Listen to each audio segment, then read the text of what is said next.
பணக்காரர்களில் ஒருவரான பில்கேட்ஸ் அவர்களை ஒரு முறை இன்டர்வியூ எடுக்கும் போது உங்க வெற்றியின் ரகசியம் என்னன்னு கேக்குறாங்க. அதுக்கு அவர் எந்த பதிலும் சொல்லாம ஒரு பிளாங்க் செக் எடுத்து சைன் பண்ணி கொடுக்கறாரு. அதை பார்த்து அவங்களுக்கு ஒரே ஷாக்கு.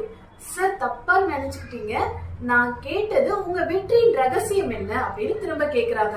அதுக்கு அவரு திரும்பவும் அந்த செக்கை கொடுத்து இதுல எவ்வளவு வேணுமோ உங்களுக்கு ஃபில் பண்ணி எடுத்துக்கோங்கன்னு சொல்றாரு. இதை கேட்டு திரும்ப ஷாக் ஆயிடுறாங்க. சார், நான் இதை கேட்கல, உங்க வெற்றியின் ரகசியம் என்னதான் கேட்டு தப்பா நினைச்சுக்கிட்டீங்க அப்படின்னு சொல்றாங்க. அவர் உடனே ஒரு பதில் சொல்றாரு. இந்த செக்கை வாங்கியிருந்தீங்கன்னா நம்பர் 1 பணக்காரர் ஆங்கர் அப்படின்ற இடத்த நீங்க பிடிச்சிருப்பீங்க. ஆனா இந்த வாய்ப்பை இழந்துட்டீங்க.